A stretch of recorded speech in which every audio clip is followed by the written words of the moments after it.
Welcome back to another Skills for Homesteaders session here at the Michener House Museum.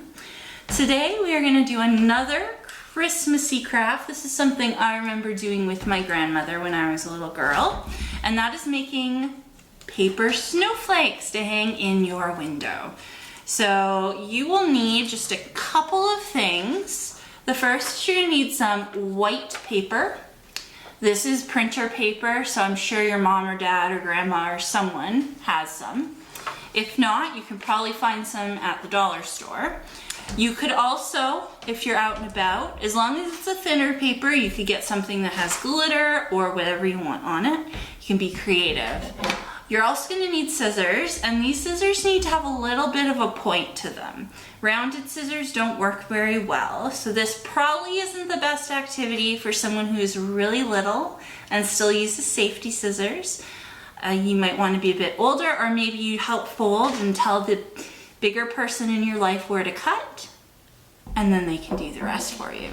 And then of course you're going to need tape, and tape you really only need at the end because you need something to stick those beautiful snowflakes up into your window. So I hope you guys have fun following along. Remember to be creative. I'm just giving you some basics on how to start the snowflake and give you some helpful hints as you go along. But you get to be creative, you get to choose where you make the cuts, what shape, all those fun things. So each snowflake will turn out different and unique, just like a real snowflake.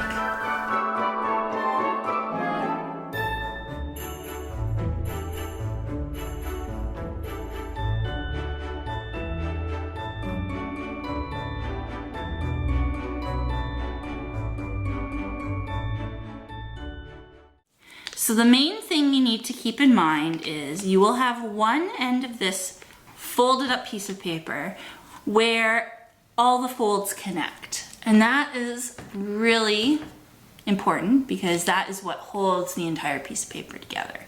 So you don't want to cut these seams or else you end up with a bunch of teeny tiny pieces of snowflake all over the place rather than one nice big snowflake.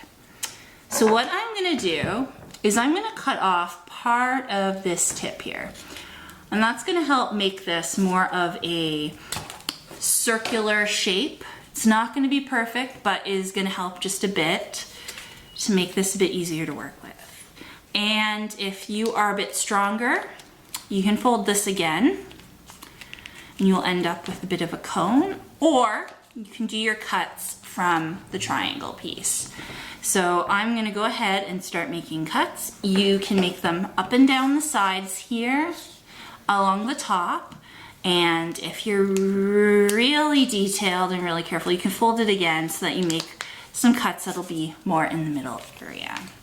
So I'm going to just zip on through this and you guys can see the magic happen, and go ahead and start working on yours.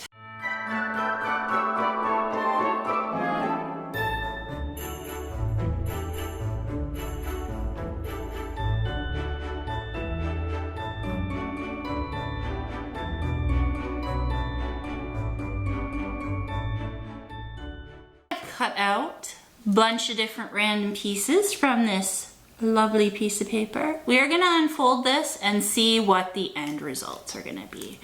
So snowflakes are going to look different no matter what you do. Each person's snowflake is going to be unique and special, and that is perfect because snowflakes all look different.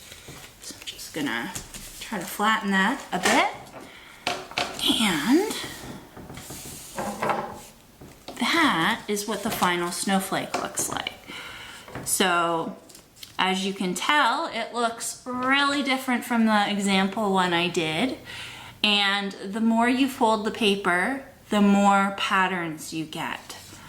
So hopefully you enjoyed this, and hopefully you go ahead and you make a whole bunch of snowflakes for your window at home.